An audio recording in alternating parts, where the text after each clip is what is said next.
name is Stephanie Seneff, and I'm a senior research scientist at MIT, where I have been working all my adult life. That's been my career path. And so my expertise at this point is in nutritional deficiencies and toxic chemicals and their effect on human health, which is a topic I've been working on for the last 15 years or more.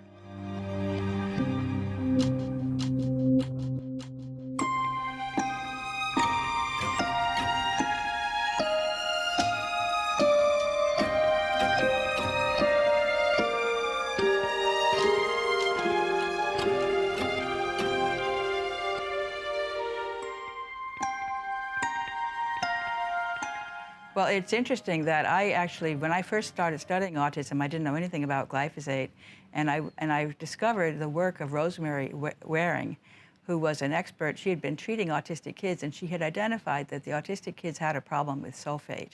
And I found that really intriguing, and actually I wrote a paper linking autism to sulfate dysbiosis, basically an inability to handle sulfate correctly, as a primary cause of autism. I wrote this paper together with a student of mine back in 2012, just before I had discovered glyphosate. And then once I discovered glyphosate, which was later in that year, I dropped everything else and started studying glyphosate to see if I could figure out how glyphosate could be causing autism, because I saw the very strong correlation between the rise in glyphosate usage on core crops and the rise in autism in this country. It's a perfect match. The two curves coincide. And so I really felt glyphosate must be a key factor in autism. And so then when I did the research on glyphosate and I discovered the potential for glyphosate to disrupt the sulfate system, it became like a home run. And I really am very convinced at this point. In fact, there was a new paper that came out just in 2021 where they looked specifically at phenol sulfotransferase, which is an enzyme that attaches sulfate to phenol compounds. And they found that that enzyme was defective in autistic kids in the gut, in the blood, and in the brain. And they also found heparan sulfate sulfotransferase was defective in the brain. And this was very, very exciting to me because I had already known that heparan sulfate deficiency in the brain is linked to autism. They've looked at autistic people post-mortem and found a deficiency in heparan sulfate. And also in multiple mouse models of autism, those mice have deficiency in heparan sulfate in the brain. Heparan sulfate is very important for the development of the neurons in early life. And so this all makes sense to me as a direct consequence of glyphosate disrupting the enzymes that attach sulfate to important molecules. The agrochemical industry has been trying to claim that my idea that glyphosate might be causing autism is false. And this has been frustrating for me, of course, but I have just continued to do research in order to exactly understand how the process by which glyphosate causes autism. And this has been a motherlode of information that has really allowed me to understand in much greater detail exactly what autism is and the effects that take place in the autistic brain as a consequence of glyphosate exposure. And I've written a book called Toxic Legacy, which goes into detail about my understanding of exactly how glyphosate causes autism, as well as many other diseases such as diabetes and obesity and fatty liver disease, kidney disease, pancreatic cancer, thyroid cancer, blood cancers. All of these things are being caused by glyphosate through mechanisms that are very unique to glyphosate, insidious, and cumulative. So it's a slow kill. Glyphosate is a slow kill, and that's part of the reason why we haven't been able to recognize its toxic effects.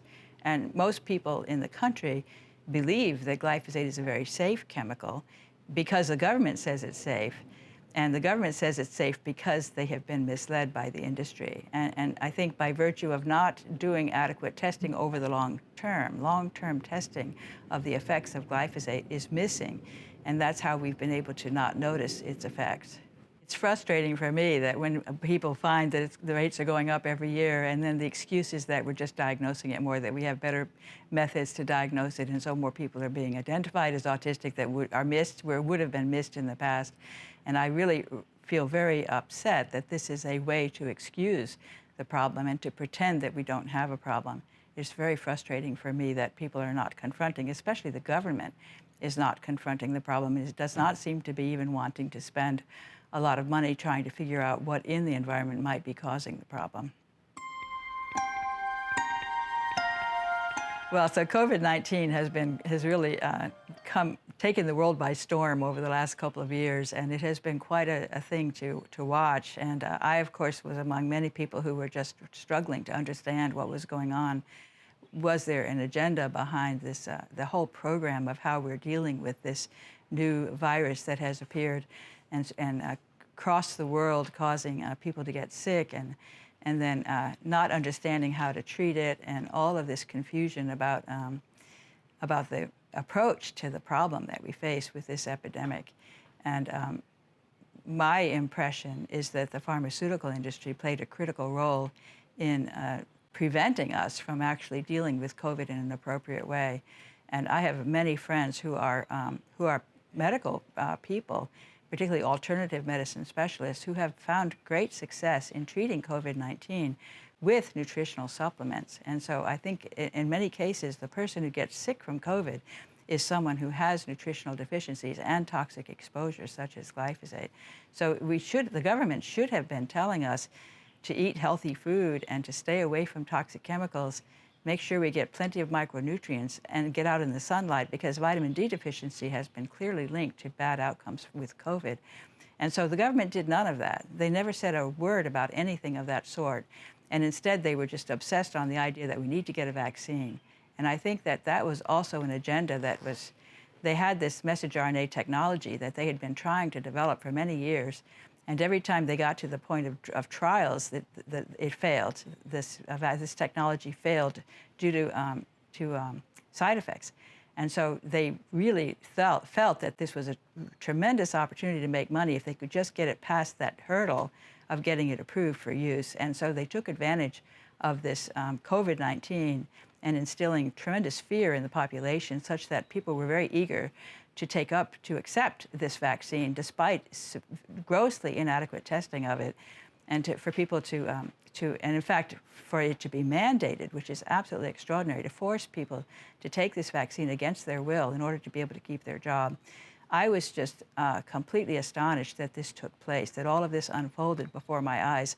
I could not imagine how this could be happening. And so I took on the task of trying to understand the messenger RNA technology and exactly what it would be doing to your health. And I have found incredible evidence that these vaccines are extremely toxic. They're actually much worse than the disease itself. And I believe we're going to pay a huge price in human suffering as a consequence of this massive program of getting these vaccines into people's arms. I found myself in a state of disbelief the entire time as the messenger RNA vaccines were rolled out. I never, ever imagined that I would actually be in a situation where I myself either had to get the vaccine or lose my salary. And this is what happened to me at MIT, because MIT mandated the vaccine both for its students and for its staff. And I was told that if I didn't get the vaccine, I would have to go on unpaid leave. And fortunately, I was able to write a request for a religious exemption, and MIT granted that request on the condition that I never show up on campus. And so as a consequence of that, I actually sold my house in in Winchester, Connecticut, and moved to full-time to Hawaii. We already had 2 homes, one in Hawaii, one in Winchester, Massachusetts. And we both decided to leave Massachusetts because we were not allowed to go to work. And so we're able to continue our work from home remotely and get paid as a consequence of MIT being willing to accept our religious exemptions. Others were not so lucky, and in fact, I was in email correspondence with various people who were complaining to me about their difficulties. At MIT, young students who even had symptoms from the first vaccine, and that MIT was not willing to give them an exemption for the second shot as a consequence of, for example, tinnitus in the ear. So it was very, very frustrating to me to see how these universities, I'm very, very upset with the universities for now mandating the booster shot to the students. And students are our future. These are the bright children who are going to help us solve our big, big problems that we face today. And we start out by poisoning them with something like a messenger RNA vaccine. It just seems criminal to me. There's a great deal of difference between the vaccine and the disease in terms of the mechanisms of toxicity that unfold. And when you catch COVID-19, it comes into the nose, it gets into the lungs, it stays in the lungs if you have a healthy immune system. So it needs to get past the barrier, the mucosal barrier of the lungs, and then past the vascular barrier of the blood in order to get into the tissues. Whereas when you take the vaccine, it's injected in the muscle past both of those barriers. So it has a head start in terms of getting to critical places to affect things like the heart and the brain, I believe. And so what happens is that the vaccine has this messenger RNA that is not at all natural. They've modified it by, for example, making all the uridines into methyl pseudouridine. They discovered this trick that would keep the messenger RNA intact and prevent it from easily getting broken down. They were worried about the vaccines not working because the enzymes would immediately break down the messenger RNA as soon as it was injected, and it wouldn't have a chance to form antibodies. So they figured out how to make it sturdy and how to make it also humanize it, to make it look like a human messenger RNA molecule, which fooled the immune system in terms of not reacting when the muscle cells take up that mRNA and they start making this extremely toxic spike protein. And they can't stop themselves from making it because of the way the vaccine is designed. They make, it's extremely abnormal for a muscle cell to be making this protein that is normally part of a virus. And then, of course, the immune cells come in, and if eventually they realize these muscles are releasing this toxic poison, they come in, and then the immune cells actually pick up the vaccine as well and carry it into the lymph system, carry it to the spleen. And in the spleen, the immune cells then start releasing spike protein packaged up inside little lipid particles called exosomes. And those exosomes travel along nerve fibers, particularly the vagus nerve, up to the brain, up to the heart, up to the liver. And they deliver the spike protein to these critical organs that causes an inflammatory response and causes damage. So you get myocarditis, you get a lot of heart issues, you get a lot of brain issues in terms of neurodegenerative disease, and you get liver problems. All of these things are showing up in the vaccine adverse event reporting system because I've studied it and I've written papers that show these effects of the vaccine. So I believe we're going to see alarming increases in heart problems and liver problems and brain problems as a consequence of these vaccines. And some of the time it will take a while for it to take effect. Also, it disrupts the immune system in such a way that it causes cancer to recur. And we're seeing a great deal of evidence of people who had cancer in remission coming back after they get the vaccines. And then we have also a lot of cases of autoimmune disease and also blood clots that are forming abnormally because the spike protein is a prion-like protein, and it can cause misfolding of other proteins and create these very tough blood clots that are very difficult to break down. And that can end up with something like pulmonary thrombosis or a stroke to cause brain damage. Well, it is frustrating for me when I see my friends taking something like a statin drug and then getting the symptoms that I know are caused by statin drugs and then feeling unable to persuade them not to take the drug because they say my doctor prescribes it, I have to take what my doctor prescribes. So that's very frustrating for me. And of course, it's true with many other situations that people run into today with the pharmaceutical industry causing them to be sick, and they're not willing to recognize that that's the case. They're so beholden to pharma. They really believe in their doctor. The doctor tells me to do something, I have to do it. People need to become aware to not trust the pharmaceutical industry and not trust the doctors whose prescriptions are based on the pharmaceutical program.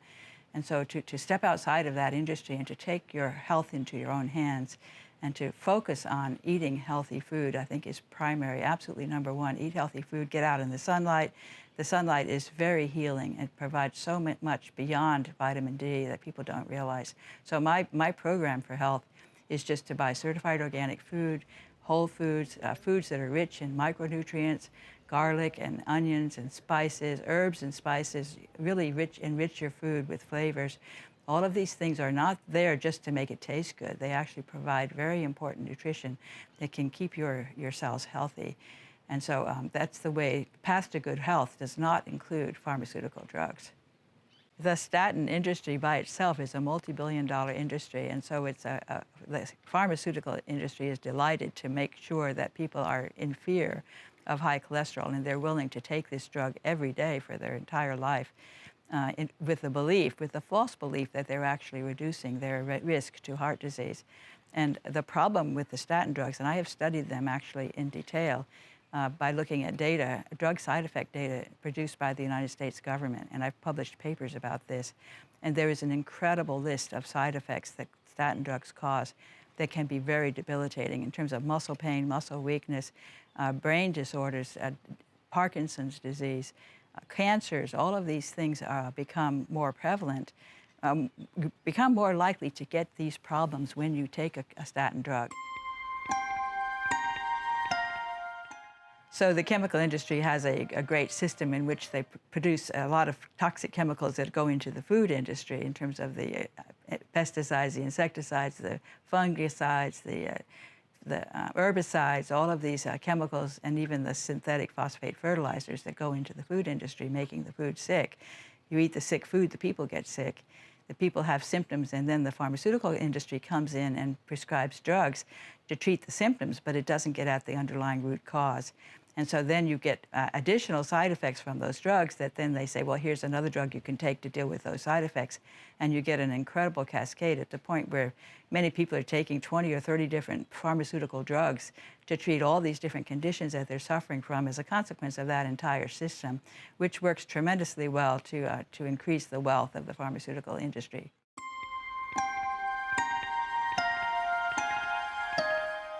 The processed food industry really has controlled the messaging for our food. And in fact, when you look at the school lunches, I have to say that a friend of mine, Zen Honeycutt, who founded the organization called Moms Across America, she recently undertook a program of testing public school lunches in the United States for various nutritional deficiencies and toxic chemical exposures.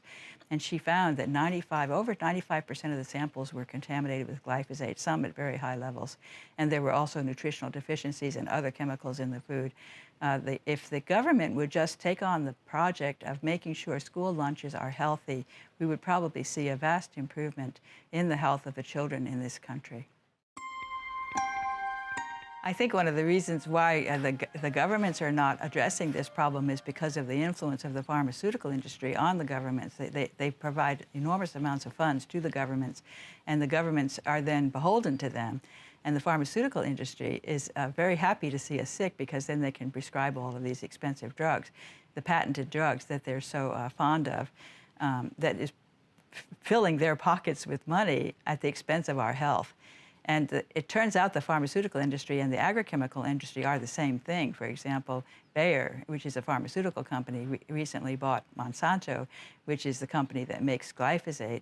And I think, in fact, the same company is in some cases producing a chemical that causes a problem and then offering a particular patented drug that treats that problem. So they understand, I think, that they're able to cause these illnesses and then to provide drugs that treat them in a kind of a cash cow system that is all based on our failing health.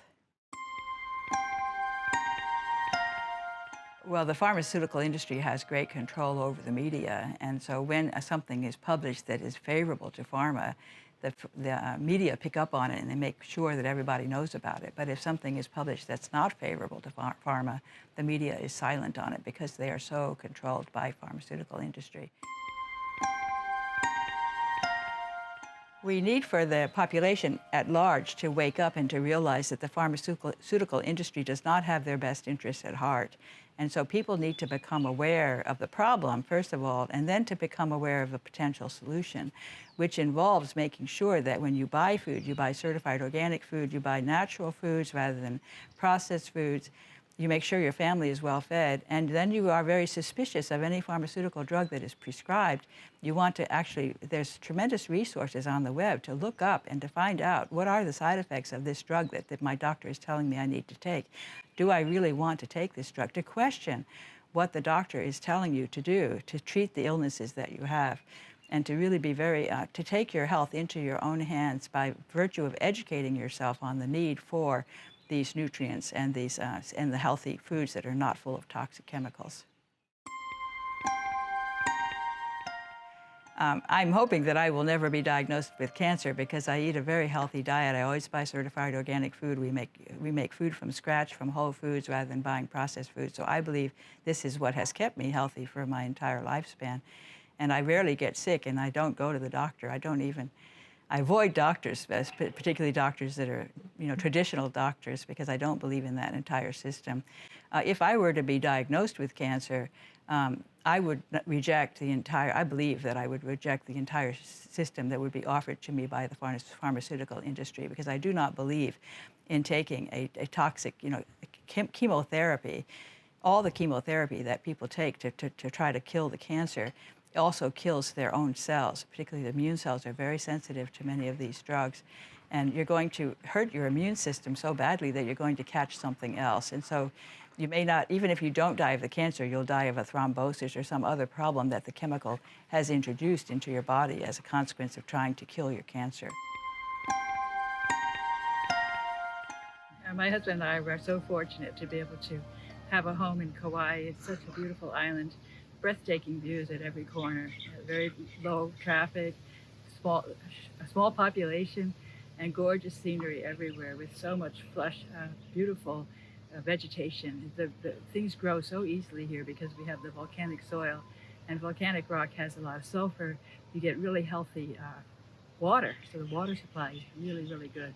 And so we feel like this is a very healthy environment to live and to stay healthy for a long time. So it's hard to have hope in the situation that we're in today with everything that's going on. But I feel that more and more people are waking up, and people like me who are doing the best we can to get our message out, despite tremendous censorship. I think as more people wake up, and it becomes clear that by changing their ways, they're getting healthier, they will spread the word to their family, to their friends. And I think we're going to solve this problem grassroots, bottom up, as individuals make the changes in their life to lead a healthy lifestyle involving sunlight and healthy foods and plenty of nutrition. More and more people will become aware that the system is broken and it needs to be majorly overhauled. And we can, if we have the will, we can do it. So I have hope for the future.